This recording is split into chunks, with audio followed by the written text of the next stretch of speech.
Consider this a declaration of our independence.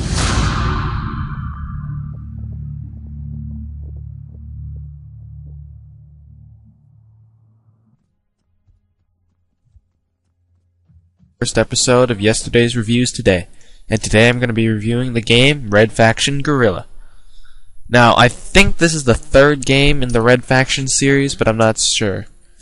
But anyway, the first Red Faction was a great game. The story was pretty original, sort of. The characters were memorable, and it had very nice gameplay.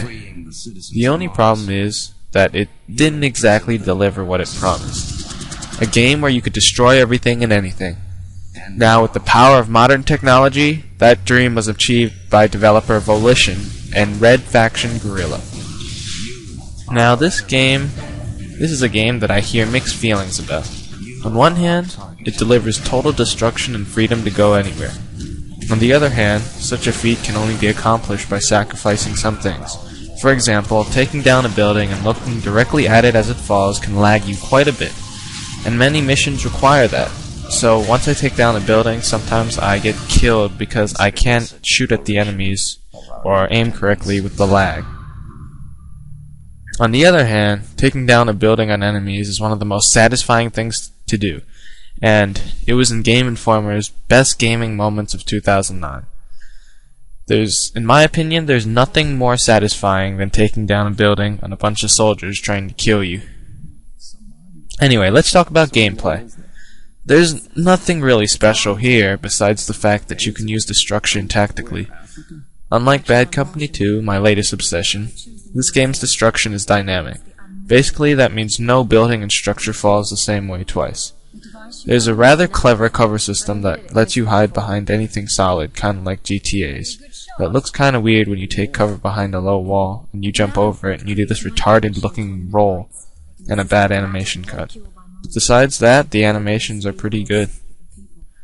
The story is kinda corny. If you're expecting a continuation of the first Red Faction, prepare to be disappointed. This game's story follows, I forgot his name. He's just that generic. Oh yeah, Alec Mason.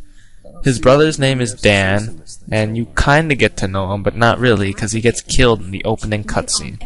I don't count that as a spoiler because it's the opening cutscene, and it happens within like a minute.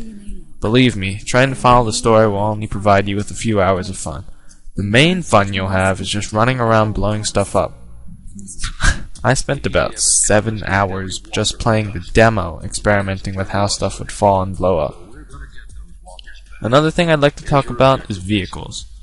There are these things called walkers, which are basically like Transformer suits. They control very well, and there's quite a variety among them.